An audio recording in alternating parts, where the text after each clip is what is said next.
0 1 0 0 2 అని. So Congress party సున్నాల చరిత్ర ఒకసారి చెప్పుకుందాం. కాంగ్రెస్ పార్టీ సున్నాల చరిత్ర ఇది మరి జాతీయ పార్టీ లేకపోతే జాతీయ పార్టీలో సున్నాల జాతీయ పార్టీ అనేది కూడా మనం ఒకసారి చర్చించుకునేటువంటి ప్రయత్నం చేద్దాం.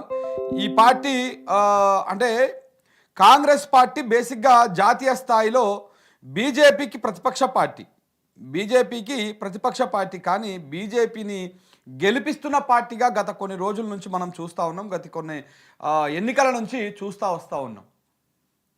బీజేపీని గెలిపించడం కోసమే కాంగ్రెస్ పార్టీ ప్రాంతీయ పార్టీలను కానీ లేకపోతే స్థానిక పార్టీలను కానీ సంపేసుకుంటూ వస్తూ ఉందా అంటే అది నిజమైనటువంటి అనుమానాలు, అదే బలం చేకూరుస్తున్నటువంటి పరిస్థితి కనపడతా ఉంది. దానికి సంబంధించినటువంటి అంశాన్ని ప్రధానంగా మాట్లాడదాం. నిన్న ఢిల్లీ ఎన్నికలకు సంబంధించినటువంటి ఫలితాలు వచ్చినాయి. ఆ ఎన్నికల్లో మొత్తము 70 నియోజకవర్గాలు, ఢిల్లీ మొత్తము రాష్ట్రంలో ఉన్నటువంటి అసెంబ్లీ స్థానాలు 70 నియోజకవర్గాలు. ఆ 70 48 స్థానాల్లో బీజేపీ గెలిచింది, 22 స్థానాల్లో ఆప్ గెలిచింది, ఆమ్ ఆద్మీ పార్టీ. 0 స్థానాల్లో కాంగ్రెస్ పార్టీ గెలిచింది. 0 స్థానాల్లో కాంగ్రెస్ పార్టీ గెలిచింది. కాంగ్రెస్ పార్టీకి మరొక రికార్డు కూడా సొంతం చేసుకుంది ఢిల్లీలో. ఏంటి ఆ రికార్డు అంటే ఢిల్లీలో హ్యాట్రిక్ సున్నాలు సాధించినటువంటి పార్టీగా చరిత్రలో నిలిచిపోయింది కాంగ్రెస్ పార్టీ. అంటే వరుసగా మూడు సార్లు అధికారాన్ని కైవసం చేసుకున్న కాంగ్రెస్ పార్టీ, 3 సార్లు రాష్ట్రాన్ని ఏలినటువంటి కాంగ్రెస్ పార్టీ తర్వాత వరుసగా అన్ని సున్నాలు పెట్టుకుంటూ వచ్చింది. 2015 సున్నా, 2020 సున్నా, 2025 సున్నా, 3 సున్నాలు వరుసగా కాంగ్రెస్ పార్టీకి వచ్చినాయి. మొన్న పోయిన లోక్సభ ఎన్నికల్లో కూడా కాంగ్రెస్ పార్టీకి 0 సీట్లే వచ్చినాయి. మొత్తము ఎన్ని స్థానాలు ఏ రకంగా ఉన్నది, వాళ్ళ కాంగ్రెస్ పార్టీ సున్నాల చరిత్ర ఏంటి అనేది కూడా మీ ముందు వివరించేటువంటి ప్రయత్నం చేస్తాం. నిన్న ఢిల్లీ ఎన్నికలకు సంబంధించినటువంటి ఫలితాలు వచ్చినాయి. ఆ ఎన్నికల్లో మొత్తము 70 నియోజకవర్గాలు, ఢిల్లీ మొత్తము రాష్ట్రంలో ఉన్నటువంటి అసెంబ్లీ స్థానాలు 70 నియోజకవర్గాలు. ఆ 70 48 స్థానాల్లో బీజేపీ గెలిచింది, 22 స్థానాల్లో ఆప్ గెలిచింది, ఆమ్ ఆద్మీ పార్టీ. 0 స్థానాల్లో కాంగ్రెస్ పార్టీ గెలిచింది. 0 స్థానాల్లో కాంగ్రెస్ పార్టీ గెలిచింది. కాంగ్రెస్ పార్టీకి మరొక రికార్డు కూడా సొంతం చేసుకుంది ఢిల్లీలో. ఏంటి ఆ రికార్డు అంటే ఢిల్లీలో హ్యాట్రిక్ సున్నాలు సాధించినటువంటి పార్టీగా చరిత్రలో నిలిచిపోయింది కాంగ్రెస్ పార్టీ. అంటే వరుసగా మూడు సార్లు అధికారాన్ని కైవసం చేసుకున్న కాంగ్రెస్ పార్టీ, 3 సార్లు రాష్ట్రాన్ని ఏలినటువంటి కాంగ్రెస్ పార్టీ తర్వాత వరుసగా అన్ని సున్నాలు పెట్టుకుంటూ వచ్చింది. 2015 సున్నా, 2020 సున్నా, 2025 సున్నా, 3 సున్నాలు వరుసగా కాంగ్రెస్ పార్టీకి వచ్చినాయి. మొన్న పోయిన లోక్సభ ఎన్నికల్లో కూడా కాంగ్రెస్ పార్టీకి 0 సీట్లే వచ్చినాయి. మొత్తము ఎన్ని స్థానాలు ఏ రకంగా ఉన్నది, వాళ్ళ కాంగ్రెస్ పార్టీ సున్నాల చరిత్ర ఏంటి అనేది కూడా మీ ముందు వివరించేటువంటి ప్రయత్నం చేస్తా. ఇక దాంతోపాటు బీజేపీని ఏ విధంగా కాంగ్రెస్ పార్టీ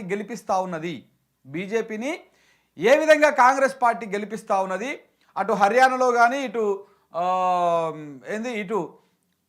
ఢిల్లీలో కానీ మిగతా ప్రాంతాల్లో కూడా తెలంగాణ నుంచి మొదలు పెడితే అక్కడ దాకా బీజేపీ బలపడడానికి కాంగ్రెస్ పార్టీ చేస్తున్న ప్రయత్నాలేంది, కాంగ్రెస్ పార్టీ గెలవలేని చోట అంటే కాంగ్రెస్ పార్టీ అంటే బీజేపీ గెలవని చోట కాంగ్రెస్ పార్టీని ఏ విధంగా బీజేపీ గెలిపించుకుంటూ వస్తూ ఉంది, ఇవన్నీ కూడా ఒకసారి మనము ఒక సినారియోని మాట్లాడదాం, ఒక సినారియోని చెప్పుకునేటువంటి ప్రయత్నం చేద్దాం. ఇవాళ మార్నింగ్ న్యూస్లో ఇవాళ సండే కాబట్టి కొంత క్లియర్గా, కొంత కూలంకషంగా, కొంత డీటెయిల్డ్గా మీకు ఆయా రాష్ట్రాల్లో ఉన్నటువంటి రాజకీయ పరిస్థితులను వివరించేటువంటి ప్రయత్నం చేస్తాను నేను. ఇక దాంతోపాటు నిన్న వీళ్ళందరూ మాట్లాడారు. అందులో ప్రియాంక గాంధీ మాట్లాడినటువంటి మాటలు చాలా ఆసక్తికరంగా అనిపించినాయి. ఆమె బీజేపీ గెలుపును స్వాగతించింది, బీజేపీ గెలుపును ఆమె అభినందించింది. ఏ రకంగా అభినందించిందో కూడా మనం మాట్లాడదాం. దాంతోపాటు ఒమర్ అబ్దుల్లా కూడా ఒక ట్వీట్ వేశారు, దానికి సంబంధించి కూడా చర్చిద్దాం.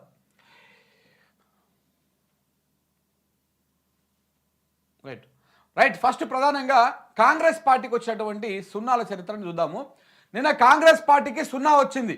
కాంగ్రెస్ సీట్లు గాడిద గుడ్డు లెక్క రేవంత్ మన ఈ రేవంత్ రెడ్డి ఏదైతే ఇక్కడ కాంగ్రెస్ పార్టీ రేవంత్ రెడ్డి గాడిద గుడ్డును పెట్టుకొని ప్రచారం చేసుకురో అదే గాడిద గుడ్డు ఢిల్లీ ప్రజలు హస్తినా ప్రజలు కాంగ్రెస్ చేతిలో పెట్టిరు. ఇక మీ సకదానానికి ఇదే సాలు అన్నట్టుగా కాంగ్రెస్ అక్కడ హస్తినా ప్రజలు ఢిల్లీ ప్రజలు కాంగ్రెస్ పార్టీకి ఇచ్చినటువంటి సీట్లు సున్నా. బీజేపీకి 48 సీట్లు ఇచ్చిర్రు, ఆప్కు 22 సీట్లు ఇచ్చిర్రు. ఢిల్లీలో బీజేపీ ప్రభుత్వం ఏర్పడ్డది, కాంగ్రెస్ పార్టీకి గుండు సున్నా వచ్చింది. జాతీయ పార్టీల ఎత్తులో ఆప్ ఓటమి పాలయ్యింది. ఆమ్ ఆద్మీ పార్టీ ఓటమి పాలయ్యింది. 27 ఏళ్ల తర్వాత అధికారాన్ని దక్కించుకున్న బీజేపీ 15 ఏళ్లు ఏలిన కాంగ్రెస్ను పట్టించుకొని హస్తిన ఓటర్లు 2013లో తొలిసారి ప్రభుత్వాన్ని ఏర్పాటు చేసిన ఆ ప్రభుత్వం ఏర్పడినటువంటి కరెక్ట్గా 49 రోజుల్లోనే ఆప్ ప్రభుత్వాన్ని కూల్చేసినటువంటి కాంగ్రెస్ పార్టీ 2015లో 67 స్థానాలు 2020లో 62 స్థానాలతోటి గెలిచి ప్రభుత్వాన్ని 2 పర్యాయాలు ప్రభుత్వాన్ని ఏర్పాటు చేసి విజయవంతంగా పరిపాలించినటువంటి పార్టీ ఆమ్ ఆద్మీ పార్టీ ప్రస్తుతం 22 స్థానాల్లో గెలిచి అధికారానికి దూరమైంది. 27 ఏళ్ల కళ ఢిల్లీ కోటపైన కాషాయ జెండా ఎగరవేసింది బీజేపీ. కేంద్రంలో 3 సార్లు విజయవంతంగా ప్రభుత్వాలను ఏర్పాటు చేసుకున్న ఢిల్లీ మాత్రం ఎప్పుడు కొరకరాని కొయ్య మాదిరే ఉంటుండే. మొన్నటి పార్లమెంట్ ఎన్నికల్లో క్లీన్ స్వీప్ చేసిన కమలం పార్టీ నేడు తాజా అసెంబ్లీ ఎన్నికల్లో కూడా ఢంకా మోగించింది. 70 సీట్లలో 48 స్థానాల్లో విజయం సాధించింది. ముచ్చటగా మూడోసారి కాంగ్రెస్ పార్టీని ఖాతా తెరవలేదు. 70 స్థానాల్లో ఏ ఒక్క స్థానంలో కూడా ప్రభావం చూపించలేకపోయింది. 2 సార్లు గెలిచిన ఆమ్ ఆద్మీ పార్టీ 2 జాతీయ పార్టీల ఎత్తులో చిత్తయింది. కేవలం 22 సీట్లకే పరిమితమై అధికారానికి దూరమయ్యింది. ఏ రకంగా అధికారానికి దూరమైందంటే ఇట్లా అధికారానికి దూరమైనటువంటి పరిస్థితి కనబడతా ఉన్నది. దేశ రాజధాని ఢిల్లీ అసెంబ్లీ ఎన్నికల్లో బీజేపీ ఘన విజయం సాధించింది. 27 ఏళ్ల తర్వాత అధికారాన్ని కైవసం చేసుకున్నది. మొత్తం 70 స్థానాలకు గాను బీజేపీకి 48 సీట్లు వచ్చాయి. ఆమ్ ఆద్మీ పార్టీకి 22 స్థానాల్లో గెలిచింది. ఇక 15 ఏళ్ల పాటు ఢిల్లీని ఏలిన కాంగ్రెస్ పార్టీకి 0 సీట్లు ఇచ్చారు హస్తిన ఓటర్లు. అయితే 8 నెలల క్రితం జరిగిన లోక్సభ ఎన్నికల్లో కలిసి పోటీ చేసిన కాంగ్రెస్ ఆమ్ ఆద్మీ పార్టీలు తాజా అసెంబ్లీ ఎన్నికల్లో విడివిడిగా పోటీ చేశాయి. దీంతో కాంగ్రెస్కు వచ్చిన ఓట్ల శాతం కంటే తక్కువ ఓట్ల శాతంతోనే బీజేపీ అధికారంలోకి వచ్చింది. ప్రతిపక్షాల ఐక్యత లోపించిన కారణంగానే బీజేపీ గెలిచిందనే వాదనలు బలంగా వినిపిస్తున్నాయి. ఇక శనివారం జరిగిన కౌంటింగ్ సరళి చూసుకుంటే ఉదయం 8 గంటల నుంచి ప్రారంభమైనటువంటి ఓట్ల కౌంటింగ్ మొదటి నుంచి హోరాహోరీగా సాగింది. రౌండ్కు ఉత్కంఠ రేగింది. ఏ రౌండ్లోనూ ఆప్ బీజేపీని దాటకపోయినా టఫ్ ఫైట్ ఇచ్చింది. ఓ స్టేజ్లో బీజేపీ ఆప్ మధ్య స్వల్ప తేడానే కనిపించింది. మధ్యాహ్నం తర్వాత ఆ ట్రెండ్ కాస్త పూర్తిగా బీజేపీకి అనుకూలంగా మారిపోయింది. బీజేపీకి 48 సీట్లు వచ్చినాయి, ఆప్కి 22 సీట్లు వచ్చినాయి, కాంగ్రెస్ పార్టీకి 0 సీట్లు వచ్చినాయి. ఈ రకంగా నిన్న ఢిల్లీ ఫలితాలు రావడం జరిగింది. ఇది కాంగ్రెస్ పార్టీకి నిన్న వచ్చినటువంటి సీట్ల సంఖ్య, నిన్నటి దీని సంఖ్య. అయితే ఈ 0 చరిత్ర మరి ఇదొక్కటే కాదు సున్నాల కాంగ్రెస్ పార్టీకి ఉన్నటువంటి 0ల చరిత్ర ఇదొక్కటే కాదు. ఈ 0లు ఢిల్లీలో కానీ మిగతా రాష్ట్రాల్లో కానీ అలవాటే. ఆ 0ల చరిత్ర ఏంటో అది కూడా ఒకసారి చూద్దాం. ఇక్కడ ఇగో హ్యాట్రిక్ 0లు చూడండి. హ్యాట్రిక్ 0లు వరుసగా 3 సార్లు 0లకే పరిమితమైన పార్టీ కాంగ్రెస్ పార్టీ. ఢిల్లీలో హ్యాట్రిక్ 0లు సాధించింది. ఇగో 2015లో 0, 2020లో 0, 2025లో 0. ఇది కాంగ్రెస్ పార్టీ సాధించినటువంటి సీట్లు. ఢిల్లీ రాష్ట్రంలో 15 సంవత్సరాలుగా కాంగ్రెస్ పార్టీ సాధిస్తున్నటువంటి సీట్లు 0, హ్యాట్రిక్ 0లు అన్నమాట. పార్లమెంట్ ఎన్నికల్లో సైతం కూడా 0నే. మొన్న జరిగినటువంటి పార్లమెంట్ ఎన్నికల్లో కూడా 0నే. హ్యాట్రిక్ 0లు అసెంబ్లీలో, గుండు 0 పార్లమెంట్లో. ఇది కాంగ్రెస్ పార్టీకి ఢిల్లీలో, దేశ రాజధాని అయినటువంటి ఢిల్లీలో ఉన్నటువంటి పరిస్థితి. హ్యాట్రిక్ విజయాల నుంచి హ్యాట్రిక్ 0ల దాకా 100 ఏళ్ల కాంగ్రెస్ పార్టీ 0ల చరిత్ర ఏందో మనం ఒకసారి ఇక్కడ చూద్దాం. ఢిల్లీ ఎన్నికల ఫలితాలు ముగిశాయి. బీజేపీ గెలిచింది, ఆప్ ఓడింది. కానీ చర్చ అంతా కాంగ్రెస్ మీద నడుస్తుంది. అది కొట్టిన హ్యాట్రిక్ చుట్టూ తిరుగుతుంది. గతమెంతో ఘనమైన హస్తం పార్టీ 2013కు ముందు 3 సార్లు ఢిల్లీ పీఠాన్ని కైవసం చేసుకుంది. ఆ కాంగ్రెస్ కంచుకోటను బద్దలు కొట్టింది అప్పుడే పుట్టిన ఆమ్ ఆద్మీ పార్టీ. తర్వాత అస్తం పార్టీ మనుగడే దేశ రాజధానిలో కరువైంది. 2015 నుంచి ఇప్పటి వరకు చెయ్యి గుర్తువైపు కన్నెత్తి చూడలేదు అస్థిర ఓటర్లు. వరుసగా 3 సార్లు అసెంబ్లీ ఎన్నికల్లో సున్నాకే పరిమితం చేశారు. ఈసారి అయితే మరీ దారుణం. కొన్ని చోట్ల డిపాజిట్లు కోల్పోయిన పరిస్థితి కూడా కనిపించింది. 100 ఏళ్ల చరిత్ర కాంగ్రెస్ పార్టీ 100 ఏళ్ల చరిత్ర ఉన్న కాంగ్రెస్ పార్టీ సున్నాల చరిత్ర పైన ఒక లుక్కేద్దామని చెప్పేసి ఒక వార్త ప్రధానంగా ఉన్నది. ఈ వార్త చూద్దాం. ఈ వార్త చూసినాక మీకు ఇంకా కూడా క్లియర్గా ఎక్స్ప్లెయిన్ చేస్తా. ఇగో ఎగ్జిట్ పోల్స్ నిజమైనవి. ఢిల్లీ అసెంబ్లీ ఎన్నికల్లో బీజేపీ విక్టరీ కొట్టింది. అధికార ఆమ్ ఆద్మీ పార్టీ అధికారం కోల్పోయింది. ఇక కాంగ్రెస్ పార్టీ ముచ్చటగా 3వ ఓటమి పాలైంది. ఒకప్పుడు హ్యాట్రిక్ విజయాలతో ఢిల్లీ పీఠంపై కూర్చున్న అస్తము ఇప్పుడు కనీసం ఆ చేతిని ఎత్తే పరిస్థితిలో కూడా లేకపోయింది. ఢిల్లీ రాష్ట్రం ఏర్పడిన తర్వాత ఫస్ట్ టైం బీజేపీ అధికారంలోకి వచ్చింది. తర్వాత 1998 ఎన్నికల్లో కాంగ్రెస్ గెలిచింది. అప్పటి నుంచి జరిగిన వరుసగా ప్రతి ఎన్నికల్లోనూ ఆ పార్టీ విజయం సాధిస్తూ వచ్చింది. ముఖ్యమంత్రి షీలా దీక్షిత్ నాయకత్వంలో అస్తం పార్టీ హస్తినలో తిరుగులేని శక్తిగా మారింది. 2003, 2008 ఎన్నికల్లో గెలిచి హ్యాట్రిక్ విజయాలను నమోదు చేసుకున్నది. ఆ సమయంలో కేంద్రంలో యూపీఏ ప్రభుత్వం ఉండడం ఢిల్లీ రాష్ట్ర రాజకీయాల్లో కాంగ్రెస్ పార్టీ చక్రం తిప్పడం సులువైంది. ఢిల్లీలోనే కాదు దేశ రాజకీయాల్లో ఆప్ ఒక సంచలనంగా మారిన నేపథ్యంలో అవినీతి లంచగొండితనానికి వ్యతిరేకంగా జరిగిన ఎన్నికల సమరంలో ఢిల్లీ ప్రజలకు ఆప్ ఒక ఆశాజనకంగా అనిపించింది. ఎప్పుడు ఇది 2013లో 2013 ఎన్నికల్లో ఉన్న ఓటు బ్యాంకు చాలా వరకు ఆపుకు మళ్ళింది. దీంతో ఆ ఎన్నికల్లో కాంగ్రెస్ 8 స్థానాలకు సరిపెట్టుకోవాల్సి వచ్చింది. ఇక 2015 ఎన్నికల్లో ఈ 2013 ఎన్నికల్లో గెలిచినటువంటి ఆపు పూర్తి స్థాయి మెజారిటీ సాధించలేకపోయింది. దాంతో కాంగ్రెస్ పార్టీ ఆపు కలిసి ప్రభుత్వాన్ని ఏర్పాటు చేయాల్సి వచ్చింది. ఆ ప్రభుత్వాన్ని ఏర్పాటు చేస్తే ఆ ప్రభుత్వాన్ని కేవలం 49 రోజులలో కూల్చేసింది ఇదే కాంగ్రెస్ పార్టీ. కూల్చేస్తే ఆ ప్రభుత్వం దిగిపోయింది. తర్వాత అక్కడ రాష్ట్రపతి పాలన పెట్టిరు. 2015లో మళ్ళీ ఎన్నికలు పెట్టిరు. 2015 ఎన్నికల్లో ఉన్న ఆ సీట్లను కూడా గెలిచినటువంటి 8 సీట్లను కూడా సున్నాకు పరిమితం చేసిరు.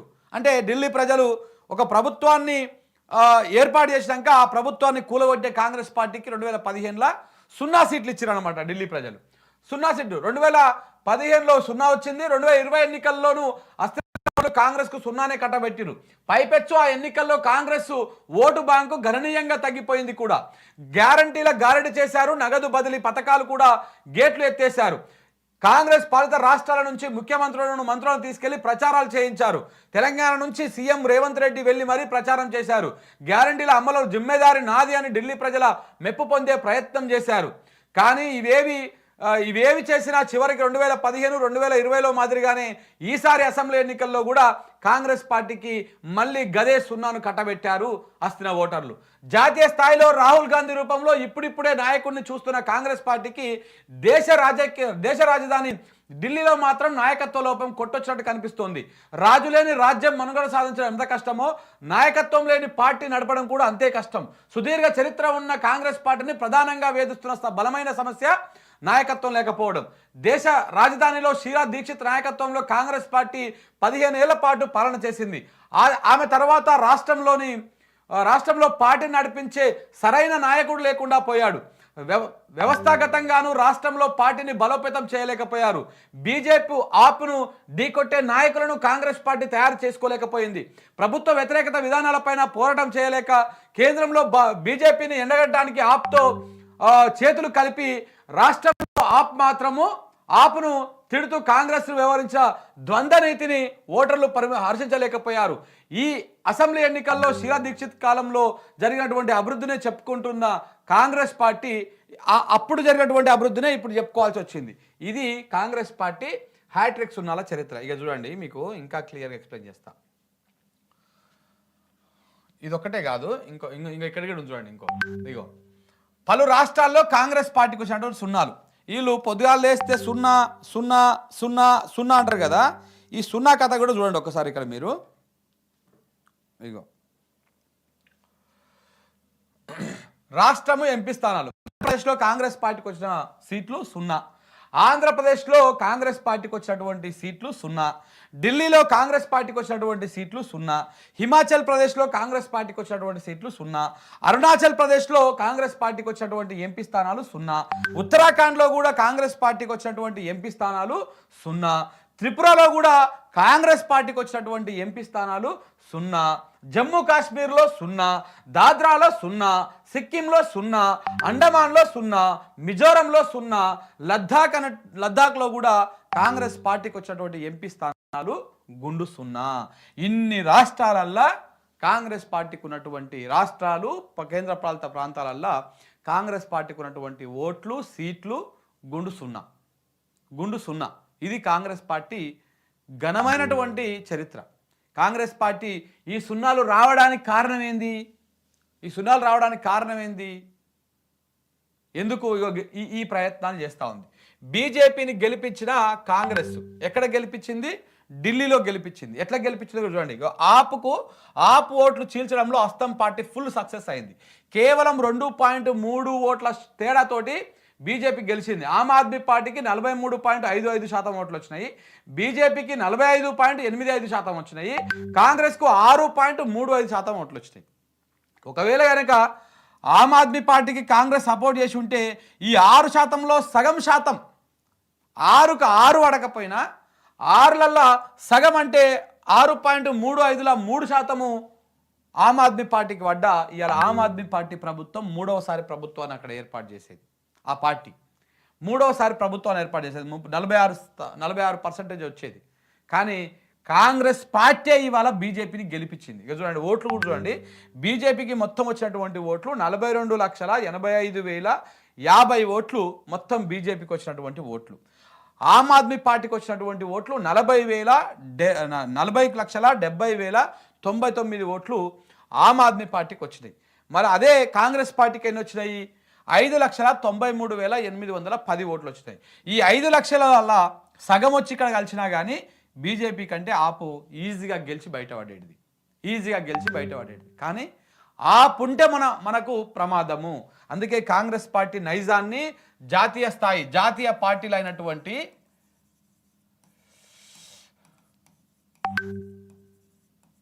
జాతీయ పార్టీల నీచ రాజకీయము ఎట్లా ఉంటుందో ఒకసారి ఇప్పుడు మీకు చెప్పేటువంటి ప్రయత్నం చేస్తా. తెలంగాణ చెప్తా, ఫస్ట్ ఢిల్లీ చెప్తా, ఢిల్లీది తర్వాత తెలంగాణది కూడా చెప్తా,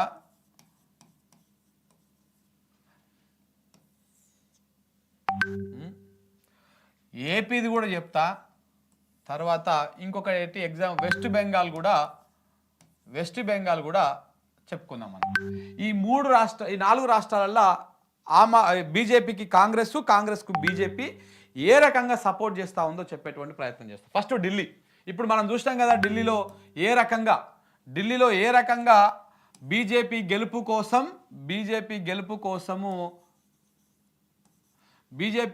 కోసం ఏ రకంగా ప్రయత్నం చేసిందో. బీజేపీకి ఎంత వచ్చినాయి? 48 స్థానాలు. ఓట్ల పర్సంటేజ్లలో ఎంత వచ్చింది? ఓట్ల పర్సంటేజ్లో ఆ బీజేపీకి వచ్చి 45.85%.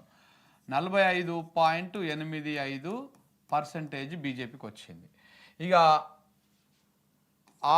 ఆప్ అనేటువంటి పార్టీకి వచ్చినటువంటి సీట్లు 22 సీట్లు. ఇక్కడ దీనికి వచ్చింది 43.55%. ఇదే బెకార్ కాంగ్రెస్ పార్టీకి వచ్చినటువంటి సీట్లు 0. దీనికి వచ్చినటువంటి ఓటు పర్సంటేజ్ 3.35%. ఇది వచ్చినటువంటి సీట్లు. ఇక ఓట్ల లెక్కలు కూడా ఆడ ఉన్నాయి. 5 లక్షల పైచిలకు ఓట్లు లెక్క వచ్చినాయి. ఇప్పుడు బీజేపీ గెలిచింది అంటే కారణము ఇగో ఈ 6% ఓట్లని కాంగ్రెస్ పార్టీ చీల్చి, పోనీ దీనికో 5-6 సీట్లు వచ్చినాయి అంటే అదన్నా బాగుంటుండే. 0 సీట్లు సాధించినటువంటి కాంగ్రెస్ పార్టీ 6.35% ఓట్లను చీల్చేసింది. అంటే దగ్గర 5 లక్షల ఎంత? 5,93,810 ఓట్లను చీల్చేయడం వల్ల ఆపు గెలవాల్సినటువంటి స్థానాలలో చాలా చోట్ల ఈ కాంగ్రెస్ పార్టీ ఈ ఓట్లను చీల్చడం వల్ల బీజేపీకి అనుకూలంగా మారిపోయింది. ఇక్కడ చూడండి, ఓటు పర్సెంటేజ్ ప్రకారం 45% తోటి బీజేపీ గెలిచింది, 45.85% తోటి. ఆపు ఓడిపోయింది. ఆపుకు వచ్చినటువంటి ఓట్ల పర్సెంటేజ్ 43.55%. అంటే దానికి దీనికి జస్ట్ 2.5 ఓట్ల పర్సెంటేజ్ తోటే వాళ్ళు గెలిచిరు. కానీ ఈడ కాంగ్రెస్ చీల్చినటువంటి ఓట్ల పర్సెంటేజ్ ఎంత? 6.35. ఎందుకు మరి మళ్ళా ఇండియా అనే ఒక కూటమి పెట్టిరు కదా, ఆ ఇండియా కూటమిలో కూడా మళ్ళీ ఈ రెండు దోస్తులే. ఏవి ఎక్కడ ఇది? ఈ రెండు దోస్తులే, ఈ ఆమ్ ఆద్మీ పార్టీ, ఇది రెండు దోస్తులే. కానీ ఆమ్ ఆద్మీ పార్టీని ఓడగొడతందుకు కాంగ్రెస్ శతవిధాల ప్రయత్నాలు చేసింది. దేనికోసము? కాంగ్రెస్ ఆప్ అనేటువంటి పార్టీ లైవ్లో ఉంటే కాంగ్రెస్ పార్టీ మనుగడ ప్రశ్నార్థకమవుతుంది. ఎప్పుడైతే ఆప్ 2013లో ఎన్నికల్లో ప్రభుత్వం ఏర్పాటు చేసే మెజారిటీ సాధించకపోయినా అన్ని పార్టీల కంటే ఎక్కువ సీట్లు సాధించి అదే కాంగ్రెస్ పార్టీతో పొత్తు పెట్టుకొని ప్రభుత్వాన్ని ఏర్పాటు చేసిందో అప్పటి నుంచి తర్వాత ఆ ప్రభుత్వాన్ని కాంగ్రెస్ పార్టీ కూలగొట్టింది. అది పక్కన పెడితే 2015 మళ్ళీ ఎన్నికలు వచ్చాయి. 2015లో 67 స్థానాల్లో బంపర్ మెజార్టీ సాధించింది. 2015లో 67 స్థానాలతోటి చీపు ఊడ్చి పడేసింది. కేవలం 3 స్థానాల్లోనే బీజేపీ గెలిచింది. అయితే ఇట్లా 2013 నుంచి 2015, 2020, 2025 ఇట్లా ఏ ఎన్నికలు చూసుకున్నా కానీ కాంగ్రెస్ పార్టీ మనుగడ ప్రశ్నార్థకంగా మారిపోతూ ఉంది. దాని ప్రభావం ఎక్కడ కూడా చూపించలేకపోతా ఉంది. దీంతో అసలు కాంగ్రెస్ పార్టీ టార్గెట్ ఏంది? బీజేపీ గెలిచినా పర్వాలేదు కానీ ఆప్ గెలవద్దు. ఎందుకంటే ఢిల్లీలో బీజేపీ ఆప్ గెలిచింది, పక్కనటువంటి పంజాబ్కి పోయి పాగా వేసింది. ఈ పక్కనటువంటి హర్యానాలో కూడా నాకు సీట్లు కావాలని మనం అడిగింది. కాంగ్రెస్ పార్టీ ఇవ్వకపోయేసరికి హర్యానాలో వాళ్ళు సపరేట్గా చేయాల్సి వచ్చింది. అదే కాంగ్రెస్ పార్టీ 4, 5, 6, 10 లోపల ఎన్నో సీట్లు ఇద్దరు కదా, ఈ లొల్లి ఉండకపోతుండే. కానీ ఇవ్వలే, కాంగ్రెస్ పార్టీ దేకని కూడా దేకలేదు. అప్పుడేమైంది? ఇప్పుడు ఆపు కూడా దేకలేదు. అక్కడ కాంగ్రెస్ పార్టీ అధికారాన్ని కోల్పోయింది, ఇక్కడ ఆప్ అధికారాన్ని కోల్పోయింది. రెండు ఒకటే కూటమిలో ఉన్నటువంటి బీజేపీని వ్యతిరేకిస్తున్నామని చెప్పుకుంటున్నటువంటి ఇండియా కూటమిలో ఉన్నటువంటి పార్టీల ఏమంటారు సమన్వయం లేకపోవడం వల్ల ఇలా బీజేపీ గెలిచింది. సో అట్లా ఆప్ ఉంటే మన మనుగడకు అసాధ్యము. బీజేపీ గెలిచినా పర్వాలేదు, మన శత్రువు ఒక్కడే ఉండాలి, బీజేపీ మాత్రమే మనకు శత్రువుగా ఉండాలని కాంగ్రెస్ అనుకుంటుంది, అనుకుంటుంది కూడా. గట్లనే ఉంటుంది దాని రాజకీయం కూడా. అందుకే ఆప్ను ఓడగొట్టాలి. ఇప్పుడు ఇక్కడ ఢిల్లీలో ఆప్ ఓడిపోయింది, ఇక రేపు నెక్స్ట్ ఎఫెక్ట్ పంజాబ్ మీద పడుతుంది. ఆప్ని నామరూపాలు లేకుండా చేస్తాడు బీజేపీ వాళ్ళు. చూడండి మీరు, కేజ్రీవాల్ను రకరకాల కేసులలో ఇరికిస్తారు. ఆ కేజ్రీవాల్ పార్టీలో ఇలా 22 మంది గెలిచారు కదా, ఈ 22 మందిలో ఉంటోళ్ళు ఎంతమందో పోయేటోళ్ళు ఎంతమందిని వాళ్ళు లాగేస్తారో, ఎంతమందిని ఆగం చేస్తారో తెలియని పరిస్థితి. సో కాబట్టి 100% వాళ్ళు ఆ పార్టీని ఏదైతే మహారాష్ట్రలో శివసేన పార్టీని చీల్చి ఆగం చేసిర్రో, శరద్ పవార్ ఎన్సీపీ పార్టీని చీల్చేసి 2 ముక్కలు చేసి అసలు గుర్తు కొసరోళ్లకు అసలు పార్టీలో ఉన్నటువంటి అసలు నాయకులకు కొసరోళ్లకు ఇట్లా రకరకాలుగా చీల్చేసి శివసేన ఉద్ధవ్ ఠాక్రే శివసేన, ఇంకొకటి విడిపోయినటువంటి ఆయన పేరు షిండే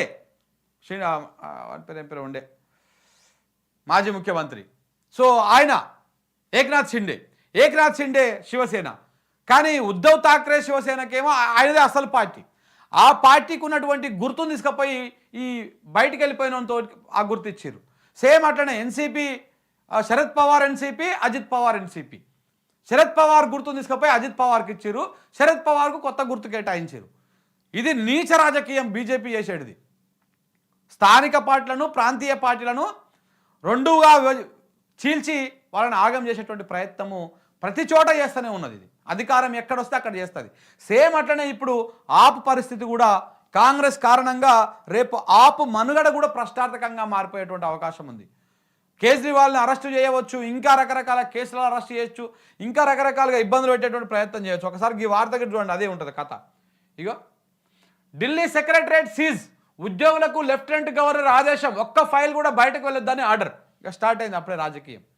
ఎప్పుడైతే మ్యాజిక్ ఫిగర్ బీజేపీ దాటిందో, లెఫ్టినెంట్ గవర్నర్ అంటే ఎవరు? బీజేపీకి ఒక కార్యకర్త లెక్క పనిచేస్తారు లెఫ్టినెంట్ గవర్నర్ ఆ ఢిల్లీలో. మొత్తము అంటే అక్కడ ప్రభుత్వానికి, ఇప్పుడు బీజేపీ ప్రభుత్వం వస్తుంది కదా ఇప్పుడు లెఫ్టినెంట్ గవర్నరు మొత్తం తడిగుడ్డ వేసుకొని పండుకుంటాడు, ఇక సపోర్ట్ చేయడు. ఇప్పటికి కూడా ఆమ్ ఆద్మీ పార్టీ కానీ కాంగ్రెస్ పార్టీ కానీ ఎవరైనా అధికారంలో ఉంటే లెఫ్టినెంట్ గవర్నర్కు ఎల్టీకి ఎంత అధికారం ఉంటుందో బీజేపీ ఉన్నా అంతే అధికారం ఉంటుంది. కానీ ఇప్పుడు బీజేపీ అధికారంలోకి వచ్చింది కాబట్టి ఇక లెఫ్టినెంట్ గవర్నర్ పని ఉండదు. ఇక ఇప్పుడు స్టాంపు జస్ట్ ఏమంటారు రబ్బర్ స్టాంపు లెక్క పనిచేస్తాడు, స్టాంపులు వేసి సంతకాలు పెట్టి పంపించడు. అదే ఆమ్ ఆద్మీ పార్టీ ఉన్నా ఇంకెవరున్నా కానీ ప్రతిదానికి కొర్రీలు పెడతా ఉంటారు, ఇదేంది అదేంది అని చెప్పేసి. ఎందుకంటే బీజేపీ తొత్తులు కదా ఇక్కడ కూర్చున్నటువంటి వాళ్ళు. సో కాబట్టి ఈ రకంగా వ్యవహారం నడుస్తూ ఉంటుంది. వెంటనే ఢిల్లీ సెక్రటరియట్ సీజ్ చేసి పడేసారు, ఆ ఒక్క ఫైల్ కూడా బయటకు పోవద్దని చెప్పేసి చేస్తున్నాం. అంటే ఇప్పుడు నెక్స్ట్ కేసుల పరంపర కొనసాగుతుంది. అన్నిటికీ కారణం ఎవడు? కాంగ్రెస్ పార్టీ. కాంగ్రెస్ పార్టీ కనుక కొంత కాంప్రమైజ్ అయ్యి ఆపు కాంగ్రెస్ పార్టీ కలిసి పోటీ చేసి ఉంటే ఇవాళ బీజేపీ అధికారంలోకి వచ్చి ఉండేది కాదు. మళ్ళీ కాంగ్రెస్ ఆపుల మధ్య అధికారం ఉండేది. కాంగ్రెస్ ఆపులు కలిసి బలంగా బీజేపీ కొట్లాడే అవకాశం ఉంటుండే. కానీ కాంగ్రెస్ అనేటువంటి ఒక నీచమైనటువంటి పార్టీ ఏ రకంగా రాజకీయం చేసిందో చూడండి. ఇక్కడ ఏ రకంగా రాజకీయం చేసిందో చూడండి. ఇది ఆప్లో బీజేపీని గెలిపించడం కోసం కాంగ్రెస్ పార్టీ చేసినటువంటి ప్రయత్నము అందులో సక్సెస్ అయిపోయింది. ఓట్లను నిలిచింది, ఓట్ల పర్సంటేజ్ని నిలిచింది, ఆప్ని ఓడించింది. రేపు ఆప్ నామరూపాలు లేకుండా చేస్తుంది ఇదే కాంగ్రెస్ బీజేపీలు కలిసి. ఆడ అయితే నువ్వు ఉండాలి లేకపోతే నేను ఉండాలి, మనం ఇద్దరమే ఉండాలి తప్ప మిగతా వాడు ఉండకూడదు, ఇంకొకటి ఉండకూడదు అనేటువంటి కుట్రలో భాగంగా ఈ జాతీయ పార్టీలు నీచ రాజకీయం చేస్తూ ఉన్నాయి. ఇది ఢిల్లీకి సంబంధించింది. మళ్ళీ ఒక్కసారి మన తెలంగాణది కూడా మనం ఒక్కసారి అనాలిసిస్ చేసుకుందాం. తెలంగాణ రాష్ట్రంలో 2023 వరకు కేసీఆర్ అధికారంలో ఉండే. కేసీఆర్ అంటే బీఆర్ఎస్ పార్టీ అధికారంలో ఉండే. బీఆర్ఎస్ పార్టీ అధికారంలో ఉన్నప్పుడు బీఆర్ఎస్ పార్టీని ఓడించాలంటే, కేసీఆర్ను ఓడించాలంటే, ఈ కేసీఆర్ను ఓడించాలనే బలమైనటువంటి కక్ష పెట్టుకున్నది బీజేపీ. మోడీ ప్లస్ అమిత్ షా, ఈ బీజేపీ అందరు కలిసి ఈ బ్యాచ్ మొత్తం కలిసి కేసీఆర్ ఎట్లనే చేసి ఓడించాలి, ఎట్లనే చేసి ఓడించాలి. కాబట్టి ఏం చేయాలి ఇప్పుడు? పోనీ డైరెక్ట్గా బీజేపీ కొట్లాడదాం ఎన్నికల్లో, డైరెక్ట్గా బీజేపీ కొట్లాడితే ఎన్నికల్లో మనం గెలిచి మనం అధికారంలోకి వస్తామా అంటే బీజేపీకి అంత సినిమా లేదు. ఇడ నువ్వు ఎన్ని ఈవీఎంల మ్యానిపులేట్ చేసినా కానీ ఆ స్థానాలు వచ్చేటువంటి అవకాశం కనపడుతుంది. ఇక్కడ మన దగ్గర ఉన్నది 119 స్థానాలు, మన దగ్గర ఎంతనే 119 స్థానాలు. దీంట్లో 60 స్థానాలు ఎవరికి వస్తే వాడి ప్రభుత్వం ఏర్పడుతుంది. వీళ్ళు ఎన్ని మ్యానిపులేట్ చేసినా 20 స్థానాలకు మించేటువంటి అవకాశం కనపడతలేదు. కాబట్టి ఈడ కేసీఆర్ను ఓడగొట్టాలి. కేసీఆర్ను ఓడగొట్టాలంటే ఏం చేయాలి? మరి ఆడ శత్రువుకు శత్రువు మిత్రుడు అన్నట్టుగా ఈడ కేసీఆర్ను ఓడగొట్టాలంటే రేవంత్ రెడ్డిని గెలిపించాలి, కాంగ్రెస్ పార్టీని గెలిపించాలి. అందుకే మోడీ ఏం చేసిండు? బీజేపీ మోడీ కలిసి రేవంత్ రెడ్డితోని మిలాఖత్ అయ్యి ఈడ కేసీఆర్ను ఓడగొట్టిరు. ఈడనేమో బీజేపీని గెలిపించడం కోసం కాంగ్రెస్ పార్టీ పోటీ చేసి ఆమ్ ఆద్మీ పార్టీని ఓడించి రేపు ఆ పార్టీ నామరూపాలు లేకుండా చేయడం కోసం ఏ విధంగా అయితే తాపత్రయపడతా ఉందో, సేమ్ అట్లనే కేసీఆర్ని ఓడించడం కోసం ఒక ఉద్యమ నాయకుడు, బలమైన నాయకుడు, 10 సంవత్సరాల పాటు నిర్విరామంగా తెలంగాణ రాష్ట్రాన్ని, కొత్తగా ఏర్పడినటువంటి రాష్ట్రాన్ని దేశంలోనే నెంబర్ 1 స్థాయికి తీసుకుపోయినటువంటి నాయకుడు, అంత బలమైన నాయకుడిని ఓడించాలంటే మా బీజేపీకి శక్తి సరిపోదు. కాబట్టి బీజేపీ కేంద్రంలో అధికారంలో ఉంది కాబట్టి, తెలంగాణ కొరకరాని కొయ్యలెక్క మారుతూ ఉంది కాబట్టి, ఇక్కడ మనం అధికారాన్ని చలాయించలేకపోతున్నాం. కాబట్టి మనం అధికారంలోకి రాకపోయినా పర్వాలేదు, కానీ మన శత్రువు అధికారంలోకి రావద్దు, ఆ శత్రువును కొట్టడం కోసం ఇంకొక శత్రువుతోని మిత్రుత్వం చేయాలన్నటువంటి ప్రయత్నం చేసింది. అందుకే రేవంత్ రెడ్డితోని మిలాఖత్ అయినటువంటి మోడీ కేసీఆర్ను ఓడగొట్టడం కోసం శతవిధాలుగా ప్రయత్నాలు చేసిర్రు. ఆ ప్రయత్నాల్లో సక్సెస్ కూడా అయ్యారు. అందుకే మీరు చూడండి, ఒకసారి సికింద్రాబాద్ సభలో మోడీ వచ్చి దిగజారిపోయి ఆయన ప్రధానమంత్రి అన్న సంగతి కూడా మర్చిపోయి నా దగ్గరికి కేసీఆర్ వచ్చిండు, కేటీఆర్ సీఎం చేస్తా అన్నాడు అని చెప్పేసి లంగా ముచ్చట్లు చెప్పిపోయింది. ఇడికొచ్చి బాజాప్తా చెప్తాను నేను, లంగా ముచ్చట్లు చెప్పిపోయింది ఇడికొచ్చి. ఎందుకు చెప్పిపోయింది ఇడికొచ్చి? ఎందుకంటే ఇక్కడ ముస్లిం మైనార్టీల ఓట్లను కాంగ్రెస్ పార్టీకే వాడాలన్నీ, అవన్నీ కూడా ఆ ఓట్లు కనుక చీలిపోయి బీఆర్ఎస్ పార్టీకి పడితే ఇక్కడ ఓట్ పర్సెంటేజ్ చాలా తక్కువగా ఉంది. ఇక్కడ కూడా అంతే 1.1% డిఫరెన్స్ తోటే కాంగ్రెస్ పార్టీ అధికారంలోకి వచ్చింది. ఇక్కడ ఆ ఓట్లను చీల్చింది విజయవంతంగా ఇదే బీజేపీ పార్టీ చీల్చింది. అలా చీల్చినా కానీ శక్తి సరిపోదని చెప్పేసి మోడీ ఇక్కడికి వచ్చి బీజేపీకి ప్రచారం చేయలే, కాంగ్రెస్ పార్టీకి ఓటేయమని చెప్పిపోయిండు. అది మీరు కాస్త జర్ర మైండ్ పెట్టింటే అర్థమవుతుంది.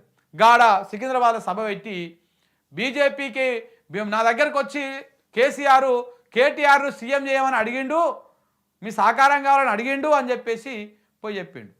వీళ్ళు ఏమన్నా ఎన్డీఏలో భాగస్వామ్యం ఉన్నారా, లేకపోతే వీళ్ళ పార్టీ వాళ్ళ పార్టీ ఏమన్నా పొత్తు పెట్టుకొని పోటీ చేసి గెలిచిర్రా? బీజేపీ ఆయన దగ్గరికి కేసీఆర్ ఎందుకు పోతాడు? కేసీఆర్ నాయకుడు తెలంగాణ ఇచ్చినటువంటి కాంగ్రెస్ పార్టీ ఎత్తులకే ఆయన తలొగ్గలేదు, ఏం కాలేదు. అలాంటిది తూతుంబరం అనేటువంటి బీజేపీ పార్టీకి తలొగ్గుతారని ఎట్లా అనుకుంటారు? సో కాబట్టి ఇవన్నీ ఒక అబద్ధాలను వచ్చి ఆడ ప్రచారం చేసిపోయిండు మోడీ, తన స్థాయిని దిగజార్చుకున్నాడు. ఇప్పుడు సాధారణంగా ప్రధానమంత్రి వచ్చి చెప్పినాక జనాలు కూడా ఏమనుకుంటారు, అరే గత పెద్ద మనిషి వచ్చి చెప్పాడు అంటే ఇదేదో నిజమే అయి ఉంటుంది, కేసీఆర్ నిజంగానే పోయి ఉంటాడు ఆడికి, ఆ కేటీఆర్ సీఎం చేయమని అడుగుంటాడు అని చెప్పేసి జనం అనుకుంటారు. అందులో ప్రధానంగా కూడా ముస్లింలు అంటే బీజేపీకి ఓటయ్యారు. ఆ ముస్లింల ఓట్లను బీఆర్ఎస్ పార్టీకి పడకుండా కట్టడి చేయడం కోసమే వీడికి వచ్చి ఆయన ఆ స్టేట్మెంట్ ఇచ్చిపోయింది అనేది ఎన్నికల తర్వాత అర్థమైంది అందరికీ. అప్పుడు నాలాంటి వాడు ఎవడు చెప్పినా కానీ ఇదంతా ఏదో ఉల్టా చెప్తా ఉన్నారా అని అనుకున్నారు. కానీ ఎన్నికల అర్థమైంది, క్రిస్టియన్ ఓట్లను మైనార్టీల ఓట్లను బీఆర్ఎస్కి పడకుండా కాంగ్రెస్కు మళ్లించడం కోసము బీజేపీ ఓడిపోయినా పర్వాలేదు కానీ మేము అక్కడ కావద్దని చెప్పేసి ఈ ప్రయత్నం చేసింది. మీరు లేకపోతే ఎమ్మెల్యే ఎన్నికలల్లో 8 సీట్లే గెలుస్తుంది బీజేపీ, 8 సీట్లే గెలుస్తుంది 119 నియోజకవర్గాలలో 8 సీట్లు.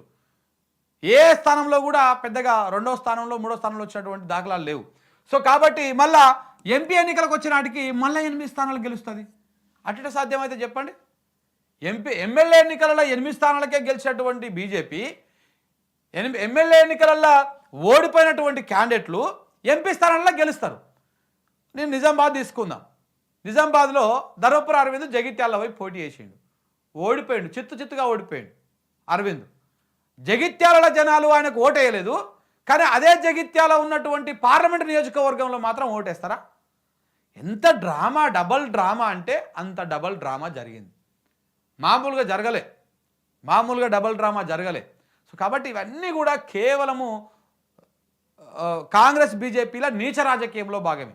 అందుకే కేసీఆర్ దింపడం కోసం రేవంత్ రెడ్డిని అడ్డం పెట్టుకొని మోడీ ఈడ డబల్ గేమ్లు ఆడిండు. అందుకే మోడీని ఆయనను సీఎం చేసిరు కాబట్టి మోడీకి కృతజ్ఞతగా అదానికి కావాల్సినటువంటి అన్నీ కూడా రేవంత్ రెడ్డి కట్టబెడతా ఉన్నాడు, ఇస్తూ ఉన్నాడు. మోడీకి అస్త్రశస్త్రాలు ఇస్తూ ఉన్నాడు కాంగ్రెస్ పార్టీని చంపడం కోసం. ఇంకా అదంతా మళ్ళీ ఇంకొక చర్చ అది. సో దాంట్లో భాగంగానే ఇప్పుడు బీఆర్ఎస్ పార్టీని నామరూపాలు లేకుండా చేయాలని చెప్పేసి రకరకాల కేసుల పేరుతోటి ఏదేదో చేస్తూ ఉన్నారు. కానీ ఆ కేసులు ఏవి నిలుస్తలేవు. రేవంత్ రెడ్డి ఒకటి అనుకుంటే ఒకటైతా ఉన్నది, అంత ఆగమాగం పంచకత్తం అవుతా ఉన్నది. దాంతో సల్లగా జర కూర్చున్నాడు. ఇక్కడ ఏంటిది, ఇక్కడ ఢిల్లీలోనేమో బీజేపీ గెలుపు కోసం కాంగ్రెస్ కృషి చేస్తే ఇక్కడనేమో కాంగ్రెస్ గెలుపు కోసం బీజేపీ కృషి చేసింది. ఎక్కడ? తెలంగాణ రాష్ట్రంలో. ఇంకొక దగ్గర ఏపీలో చూపిస్తా. ఏపీలో కూడా సేమ్ అంతే. ఏపీలో కాంగ్రెస్ పార్టీ బీజేపీ పార్టీ వీళ్ళు కూడా ఉన్నారు అక్కడ. ఏపీలో ప్రధానంగా ఎవరి మధ్యలో పోటీ అంటే TDP plus Janasena, JSP plus BJP. ఇదో కూటమి లెక్క ఏర్పడింది. జగన్ ఒక్కడు వైసీపీ తోటి ఈయన బలంగా పోటీ చేసిండు. అయితే ఇందులో తోక పార్టీగా ఉన్నటువంటి కాంగ్రెస్ పార్టీ జగన్ ఓట్లు చీల్చడం కోసము కాంగ్రెస్ పార్టీలోకి తీసుకొని షర్మిల అనేటువంటి ఆ జగన్ వాళ్ళ చెల్లెని తీసుకొని వైఎస్ రాజశేఖర రెడ్డికి ఇంకా ఎక్కడన్నా కాంగ్రెస్ పార్టీకి ఎక్కడన్నా ఓట్లు ఉంటాయేమని చూసి ఆ ఓట్లను చీల్చడం కోసం కాంగ్రెస్ పార్టీ టీడీపీ బీజేపీ కూటమి ప్రభుత్వాన్ని, ఎన్డీఏ ప్రభుత్వాన్ని గెలిపించడం కోసం షర్మిల రూపంలో కాంగ్రెస్ పార్టీ ఓట్లను చీల్చే కార్యక్రమం చేసింది. షర్మిల కాంగ్రెస్ పార్టీ ఓల ఓట్లను చీలుస్తుంది, టీడీపీ ఓట్లనో, జేఎస్పీ ఓట్లనో, బీజేపీ ఓట్లనో చీల్చలేదు. ఆమె ఎంతసేపు చీల్చినా వైఎస్ఆర్ కాంగ్రెస్ పార్టీ ఉంది కదా, జగన్ పార్టీ ఓట్లను మాత్రమే షర్మిల చీల్చగలుగుతుంది. అందుకే జగన్ను ఓడించడం కోసము కూటమి కట్టి అధికారికంగా వీళ్ళు ఒకటైతే కూటమి కట్టకుండా వీళ్ళకు సపోర్ట్ చేసింది షర్మిల కాంగ్రెస్ పార్టీ. ఇక్కడ కూడా బీజేపీ కూటమిని గెలిపించడం కోసము కాంగ్రెస్ పార్టీ శతవిధాలుగా ప్రయత్నాలు చేసింది ఆంధ్రప్రదేశ్లో కూడా. ఇది జరుగుతున్నటువంటి రాజకీయం. జాతీయ స్థాయిలో ఏ రకంగా ఈ నీచ రాజకీయాలు చేస్తూ ఉందో బీజేపీ కాంగ్రెస్ పార్టీలు చూడండి మీరు. ఇది ఇక్కడ జరుగుతున్నది. ఇక వెస్ట్ బెంగాల్లో కూడా చూసుకోండి. వెస్ట్ బెంగాల్లో మమతా టీఎంసీ ఉన్నది. ఈ టీఎంసీకి ప్రధానంగా బీజేపీ ఆడ బలంగా ఉన్నది. ఒకప్పుడు ఇక్కడ కమ్యూనిస్టుల కంచుకోట ఉంటుండే వెస్ట్ బెంగాల్. ఆ కమ్యూనిస్టుల కంచుకోట కాస్త ఇప్పుడు కమ్యూనిస్టులు మొత్తము ఉల్టా పల్టా అయిపోయారు. ఇప్పుడు కమ్యూనిస్టులు అంతా కూడా మెల్లమెల్లగా బీజేపీలో జాయిన్ అవుతా ఉన్నారు. టీఎంసీనేమో కట్టర్గా అది అట్లా కొనసాగుతూనే ఉన్నది. టీఎంసీ ఇప్పటికీ ఆడ 3 పర్యాలుగా అధికారం గెలిచింది, నడుస్తూనే ఉన్నది. అయితే ఈడ బలంగా ఉన్నది. కానీ దీన్ని వీక్ చేయడం కోసం కాంగ్రెస్ పార్టీ రోజుకో రకాలుగా ప్రయత్నాలు చేస్తూ ఉంటుంది. మొన్నటి ఎన్నికల్లో కూడా, ఎంపీ ఎన్నికల్లో కూడా కానీ, మిగతా సమయంలో కూడా కానీ టీఎంసీని కాదని కాంగ్రెస్ పార్టీ వస్తూ ఉంటుంది. ఇప్పుడు కాంగ్రెస్ పార్టీ టీఎంసీని కాదని పోటీ చేస్తే ఎవరు ఓట్లు చీలుతాయి? మళ్ళీ టీఎంసీ ఓట్లే, తృణమూల్ కాంగ్రెస్ ఓట్లు మాత్రమే చీలుతాయి. అంటే తన కూటమిలో ఉన్నటువంటి వాళ్ళని మాత్రమే వీక్ చేసి ఇప్పుడు ఈమె ప్లేస్లో నేను రావాలని చూస్తూ ఉంది కాంగ్రెస్ పార్టీ. బీజేపీ ఎట్లాగే ఉంటుంది, బీజేపీకి పడేటువంటి ఓటుని కాంగ్రెస్ పార్టీ చీల్చలేదు. కాంగ్రెస్ పార్టీకి సమాంతరంగా కాంగ్రెస్ భావజాలలో కొంత దగ్గరగా ఉన్నటువంటి పార్టీల ఓట్లు మాత్రమే కాంగ్రెస్ పార్టీ చీల్చగలుగుతుంది. అందుకే టీఎంసీని బొందబెట్టడం కోసము ఇంకా ప్రయత్నాలు చేస్తూనే ఉంది కాంగ్రెస్ పార్టీ. ఇట్లా కాంగ్రెస్కు బీజేపీకి కాంగ్రెస్ ఆయా రాష్ట్రాలల్లో స్థానిక పార్టీలను బొందబెట్టాలి, ఇట్లా ఈ రకంగా ప్రయత్నాలు చేయాలన్నటువంటి వ్యవహారం నడుస్తూ ఉంది. కాబట్టి ఎన్నికల సమయంలో మీరు చూడండి, కాంగ్రెస్ బీజేపీలో ఒక పక్కడబందీ ప్లాన్తో వస్తాయి. ఇప్పుడు ఇంత ఉంది కదా, ఇంత వ్యతిరేకత ఉంది కదా, ఇంకా ఒకటి కూడా చెప్తా ఉన్నా, మనం తెలంగాణ ప్రజలం కనుక మనం అప్రమత్తంగా లేకపోతే ఇది ఇప్పుడు మనకు 2023లో ఎన్నికలు జరిగినాయి. మళ్ళీ మనకు ఎప్పుడు జరుగుతాయి? 2029లో, 29 అంతే, 2028 డిసెంబర్లో మనకు ఎన్నికలు జరుగుతాయి. డిసెంబర్లో అంటే 2029లో మనకు కొత్త ప్రభుత్వం ఏర్పడుతుంది. ఈ డిసెంబర్లో పడతాయి కదా.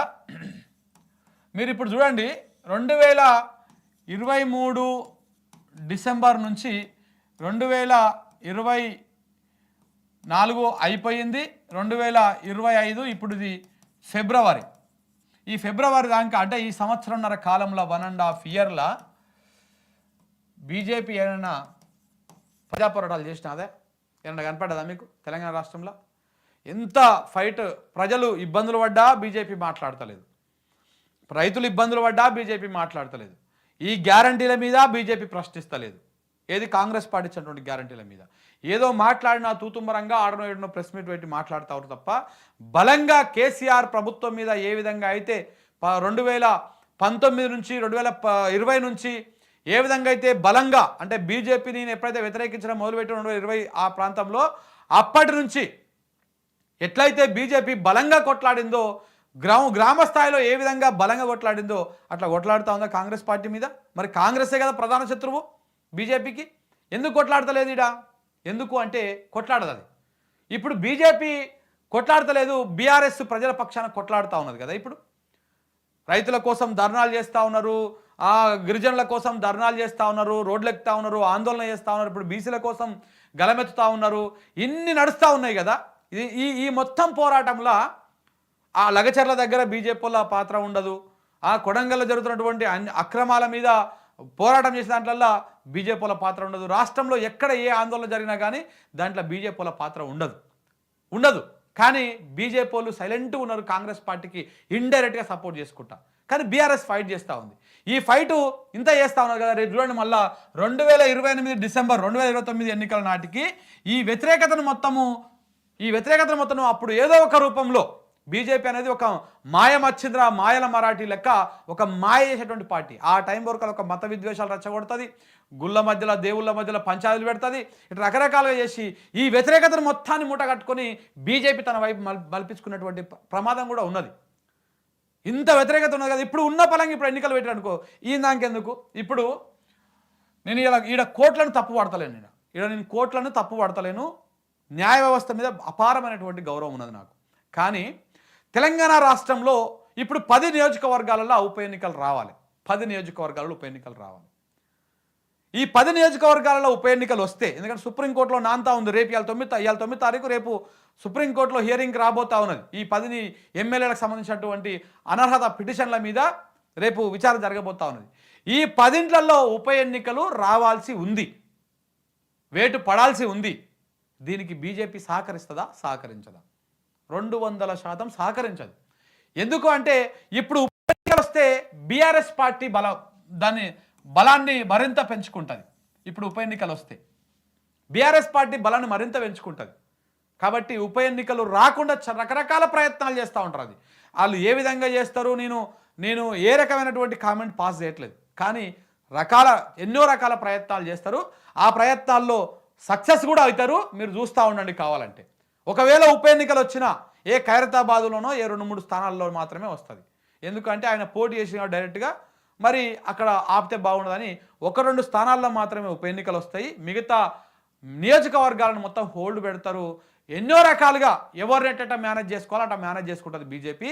కానీ ఉప ఎన్నికలు రానియదు. ఎందుకంటే ఈడ కాంగ్రెస్ ప్రభుత్వానికి డ్యామేజ్ కానియదు. ఈడ బీజేపీ కాంగ్రెస్ ప్రభుత్వాన్ని ఈడ కాపాడుతూ ఉంది. మోడీ కాపాడుతూ ఉన్నాడు.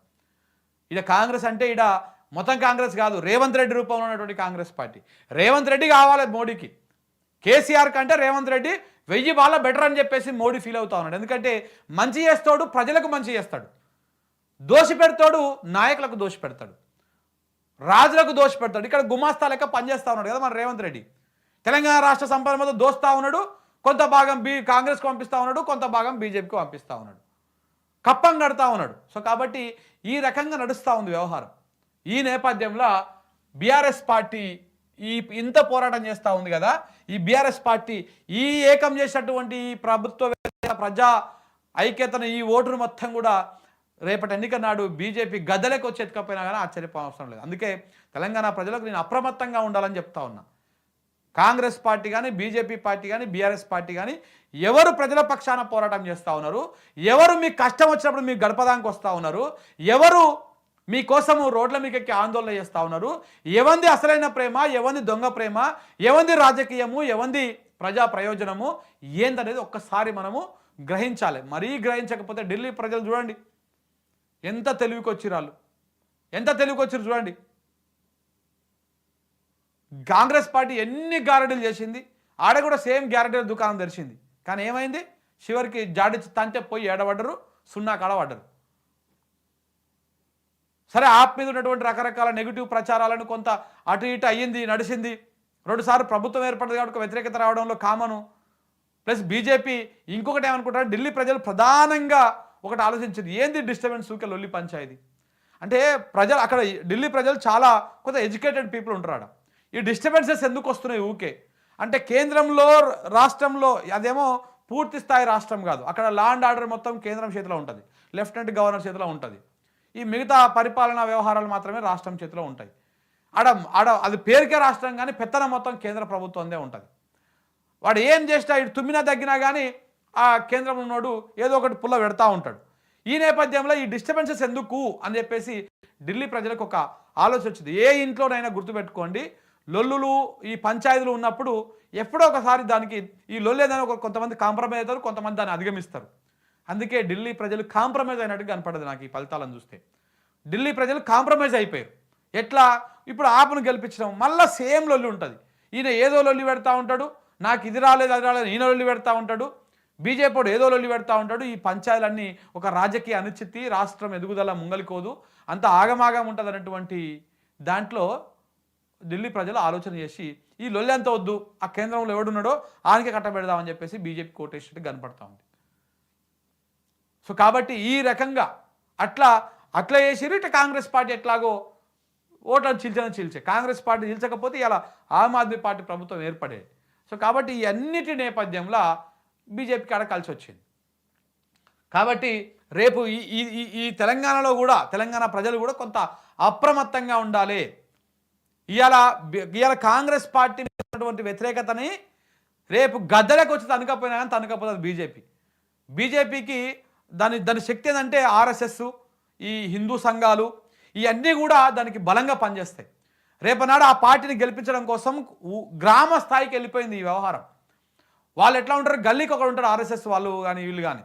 ఇక వాళ్ళు పొద్దుగా లేస్తే ఆ వాట్సాప్ గ్రూప్లల్లో ఇక వ్యాసాలు, ప్రొఫెసర్ వ్యాసాలు, ఇక వాట్సాప్ యూనివర్సిటీ వ్యాసాలు రాసి మైండ్ మార్చేసి మనం హిందువులం అంటే మనం బీజేపీ వాళ్ళం, మనం బీజేపీ వాళ్ళం అంటే మనం హిందువులం, ఇట్లా చేసేసి మళ్ళీ ఒక అది తీసుకొచ్చేసి ఇన్ని రోజులు పడ్డటువంటి కష్టాన్ని, ఇన్ని రోజులు పడ్డటువంటి ఇబ్బందులను అవన్నీ మర్పించేసి కేవలం హిందుత్వం ఎజెండాతోటే మళ్ళీ ఎన్నికలు తీసుకొస్తారు.